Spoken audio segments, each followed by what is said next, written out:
Here's the thing. The love and light mindset just doesn't work. It doesn't make you more spiritual, and in fact, it often amplifies what blocks you from being in the awakened state that you're hoping for. Now, there is something at the core of love and light which is true. We are beings of light, especially if we're vibrating higher, and we do have the ability to co-create our reality.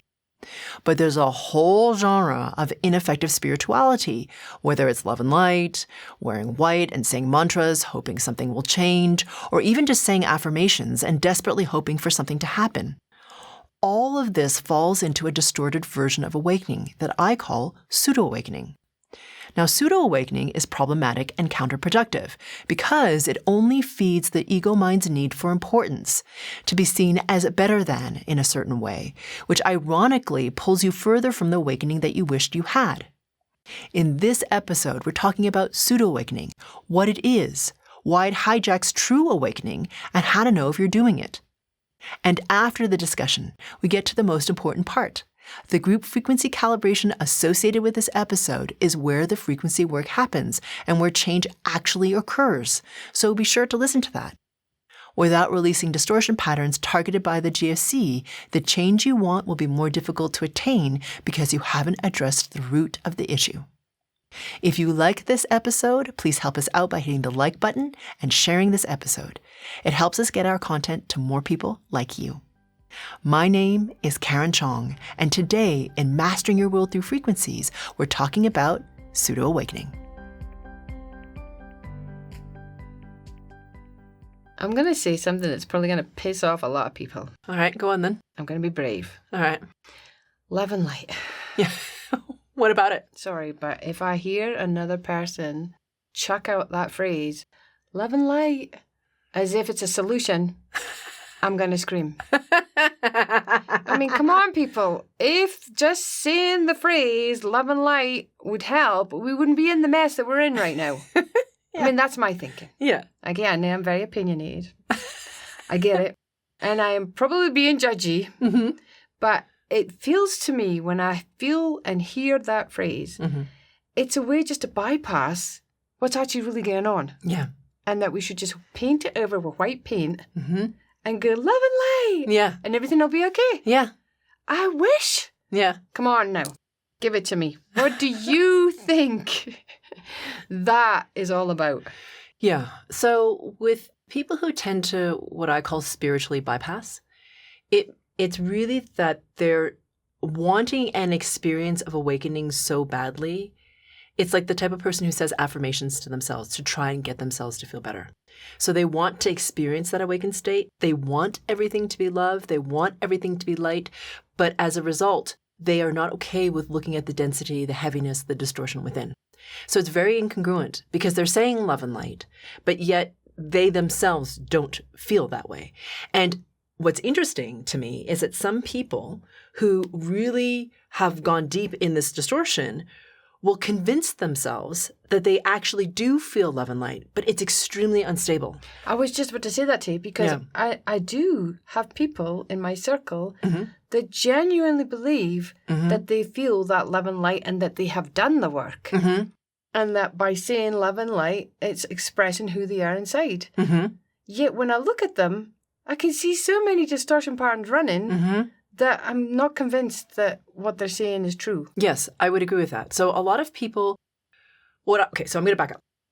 If you truly are in an awakened state, if you are feeling complete and whole, and if you have this really, really strong and clear connection to your awareness of pure source, you don't have to announce it to anyone. Right. Why do you need to? There's absolutely no need. So when anyone has to proclaim that they are awake, and a version of that might be saying love and light, they aren't really. Because it's an internal happiness. Like if you, honestly, it's really difficult to express, but when you feel that fullness, that completeness, that connection to everythingness, and that you have intrinsically and always been connected to the one, there's no need to announce it or do anything different. It just is. Everything just is. And so that is that state. So when you have somebody who has to proclaim love and light, then it becomes something that is lacking. To me, it's an indication that they don't actually feel that way, and that there are really deep patterns often of non-worthiness and chaos and polarity. And actually, for some people, and I didn't say everybody, for some people, an inherent weakness. Like they can't deal with something that isn't love and light. So they're very, very fragile. Yeah. Because if something comes up that challenges them, they get like very flummoxed and thrown off center and like off-put and indignant and like, they kind of get really hurt sometimes. Yeah. So that isn't actually really awakening. That is a desire to be awakened and a desire to feel that way, but actually an indication that it's lacking. Yeah, and it sounds like it's like a security blanket as well, a place that they run to when they don't, when they feel those feelings they don't want to feel, or be in a situation where real life hits them and they don't know what to do with it. Resort to the love and light mantra. Exactly. Yeah. And I also feel like it's a disempowered state. Because if you pretend everything is love and light when it really freaking isn't, let me just tell you, those distortion patterns are still running, but you're not willing to look at them because you want so hard to believe that of that love light thing, right? It's what also causes people to really seek the mystical or like the non-ordinary, like there's all this stuff out there, from channeling different beings or channeling different light or channeling different whatever language, just whatever the thing is. There's so many things out there. But people, instead of looking within to what is it within me that causes me to yearn for this because I don't really feel like I'm enough or I'm really not in that place and to chase these other things, that's the problem. It's disempowering because you're not actually dealing with the root of the issue, which is the distortion pattern that's running through you. Now, I'm not suggesting that you can't experience light and that you can't have experiences that are profound with beings that are of a higher dimensional order. I didn't say that. You can, but you have to ask yourself what's driving you to do that. And if you clear your distortion patterns, what's funny is without even asking for it, those things start to happen. Yeah, because I was going to ask you those two questions. This whole love and light concept somehow came from an ilk of spirituality, just say, that people, if you're awakened and spiritual, should come across as being non-human. Yes, exactly. Basically. Yeah. You should never have a human feeling like anger, pissed offness, frustration, laziness, whatever. Yeah. You should always just be in a state of bliss. Yeah. Yeah. Exactly. So basically non-human. Yeah. Right? And but what I was going to say is there is such a thing as love and light, right? Of course. Right. So to me, okay, this is from my perspective. Love and light are vibrations, and they are of a certain level of frequency. And in order to ascend into an awareness that is very, very deep of the oneness, where really it's not a mental concept. You actually viscerally, with every cell of your being, know that you're intrinsically part of the one and you've never, ever been apart from it. You have to pass through, or rise through, I should say, different levels of resonance. Okay. And the first level that you'll go through is light. And then as you rise in your resonance, you'll hit this layer of frequency resonance that we call love. And by the way, it's not human love. Okay. It's not like I love you, you love me. There may or may not be conditions on it. I may desperately need love. It's not that kind of love. It's just love, which feels amazing, by the way. And then if your consciousness keeps rising, or if your own frequency resonance rises more, you'll enter this layer called consciousness, just awareness, where it's this state of stillness, awareness. And then from that point, if you rise enough in your consciousness level or in your frequency resonance, you can then bridge through or pass through the veil of forgetting and pierce the veil into the oneness. Right. Right. So it is a thing. Oh, it's a thing. And it's not out there. No. It's within us. For sure. And to get there, we have to take that journey inwards, as you're talking about. Yes. And exactly. have to look at all them human distortion patterns. Yeah. Because the only way that I'm aware of to actually experience those levels of vibration or those frequency levels is to clear enough of the distortion patterns that weigh you down, which prevent you from vibrating high enough to actually experience them. So in order to release the distortion patterns, you have to do inner work. You have to be aware that it's there. You have to release it. You have to come into your center. And as you do that, your frequency resonance rises and you become really strong internally. And that sort of happens as a natural consequence of the self-awareness, of the release of the distortion, of your and then your vibration rises, which is pretty spectacular. Do you want to actually begin to clear the distortion patterns we're talking about? Then click on the link in the description below to get the free Group Frequency Calibration meditation specific to this episode. That's where the change actually happens. I would say, like from my own experience, I can tell when I'm not in that space of feeling connected or feeling my connection, because typically what would happen is I start to look external for this validation. Mm-hmm. But when I catch myself, it's like, whoa, okay, now I need to come back into my center, you know.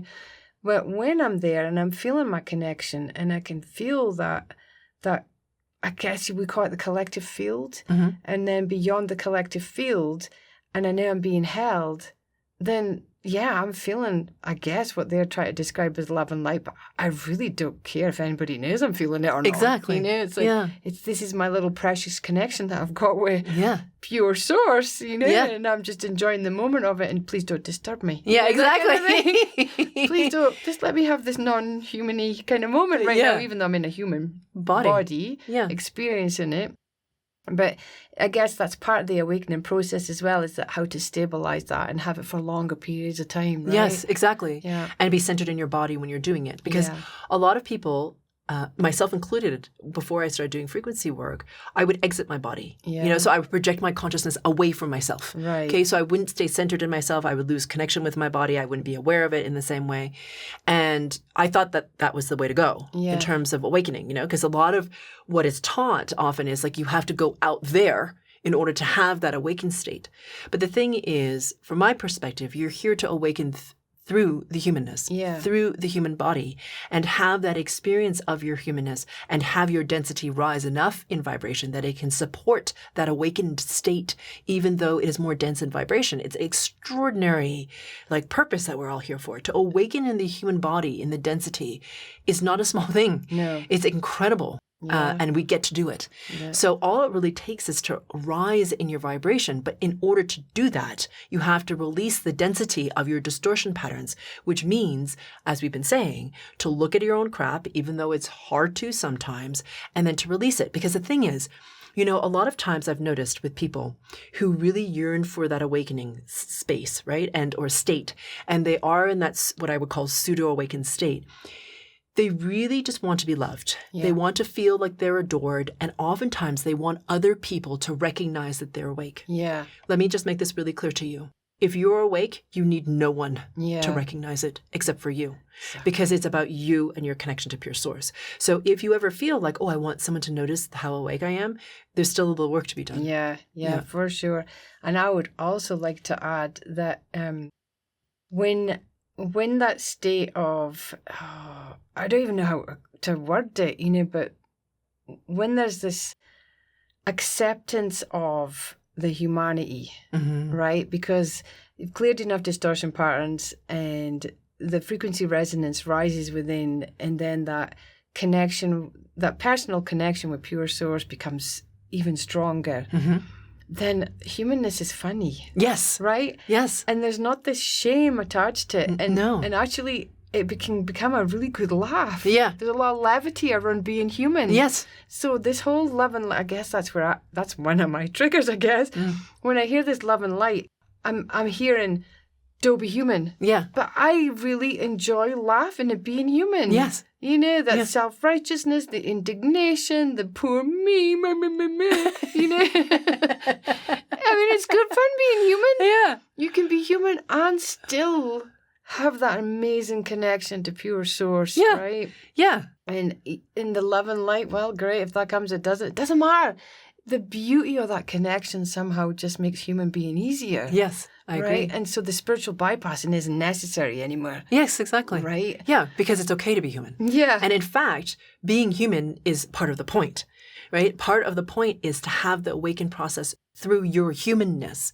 And it's funny, from my perspective, you start to enjoy the humanness in a different way. Yeah. You know? Because you're like, oh, okay, I'm just being human. And that's all right. It's not like you said, some hideously shameful thing that you need to be embarrassed about. And obviously you failed and you're not that awake as a result and whatever. It's just like, it's okay because it's an expression of your humanness. And you are meant to have a unique expression that is yours. And part of that is messy. Part of it is imperfect. Part of it's emotional. That is the human experience.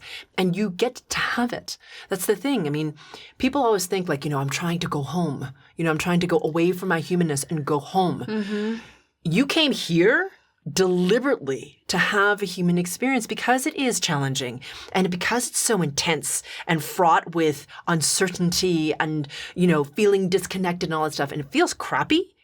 But when you surmount it and you feel that the connectivity that happens from that awareness of pure source, you can't forget it. Yeah. And then you recognize, oh, wow, I recognize that depth of disconnection and I've transcended it. And so can others. Yeah. We all can. Yeah. Yeah. Okay, so what do we say to people watching this right now that could possibly be triggered by this conversation? Sure. Because, no doubt there'll be people there saying, well, you have to think positive, you have to create positive, you have to manifest positivity because there's so much negativity in the world.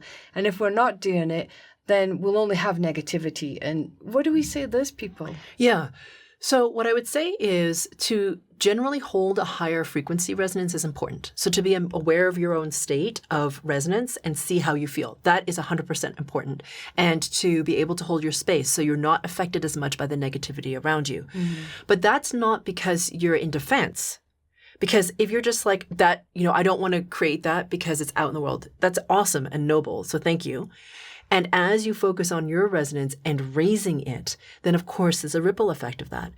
But if you're doing it because you feel like I have to, or I'm going to be screwed if I don't in some way because I'll be infected by it, for example, then there's a pattern there that needs to be addressed. Because really what happens is as your resonance rises and you become really strong in your center, you recognize that can't impact you. You recognize the difference between your resonance and someone else's. And whatever they're having, it's okay. It's not like you necessarily want to join them in their negativity, but you're like, that's their experience right now. I can witness that and still be strong enough to hold my center, hold my resonance, and just be neutral and witness it. Yeah. Without trying to fix them or get them to do something different. You're just like, okay, that's what they're experiencing right now. Yeah, yeah. And I think that's important. So I think it depends on how you approach positive mindset and if you're trying to avoid something. So if you truly are in a state where your resonance is high and you feel really great, wonderful, awesome, do that. It has a massive ripple effect into other people. Phenomenal. Yeah. And if you're doing it because you're afraid or you're worried or you're stressed out or if you're defending yourself. Or if you think you're fitting an image or what spiritual means. Yeah. Then, or you want to be liked or adored or thought better of, that's when I would be like, okay, where is the distortion? Where is it coming from? Yeah. Where do I need to look that I don't really want to necessarily to release it so that I can then rise higher in my resonance and have more of a positive impact on people. Yeah, yeah. Because it kind of brings me back to that phrase, be the change that you want to see. I mean, everybody's heard it. Yeah. But the more that I do the work, the more I realize, it's kind of like if you're a parent role model. Yes, exactly. The words are empty. It's the action and the modeling of that behavior in a natural way that teaches the kid, oh, that's what I need to entrain to. Oh, I get it now. Yeah. Words are like, white noise until you see it in action, until you see the person actually not even displaying, it's just a way of being in that situation. And the kid's watching it going, okay, Yeah. I guess for me, that's what be the change you want to see in the world is. It's not about just where your mind going, I'm just going to send it love and light. Yeah. And here I go again with a whole judgment. Please forgive me. But because I'm very practical, I want something that will actually work. Yes. And so I think what you're saying is it's come inside. Make the change inside. And then you can hold that frequency resonance, which is higher, naturally higher. And it's like a beacon, right? People are like, whoa, what's she doing? Exactly. Right? Yeah, and can I be in her field? And can I learn to do that too? Because you can learn to do that too. And what's fascinating to me is that as your resonance rises, how attractive you become, in the sense that people kind of want to gather around you, you know? Mm-hmm. And I'm not saying to people who are like, oh my God, that sounds terrible. I'm not saying you need to get on the stage and like talk to a lot of people. I'm just talking about in the world. People be like will randomly stop you and be like, wow, I love your blouse. Yeah. Or they'll just randomly start talking to you in the store and you're like, okay, I don't know you. Right? Or whatever, because they just want to be in your field. Like this happened to us one day, right? Yeah. We were sitting at the farmer's market having a cuppa. It was you, myself, and my husband, Chris. Yeah. And this guy randomly inserted himself into the conversation. We're like, hi. Hello, hi, how are you? Who are you? And it was fine. We just like chit-chatted and then he excused himself and it was lovely. But it's kind of funny how that can happen. Yeah. And even if it's not total strangers, but like, you know, people at work will kind of want to listen to you more, or your kids will want to listen to you more, or your partners will want to listen to you more, or whatever. Yeah. So I think it's an important thing, and you don't have to try. Yes. Meaning, so this is the other thing about pseudo-awakened, is I've noticed this with a lot of people who carry this frequency resonance.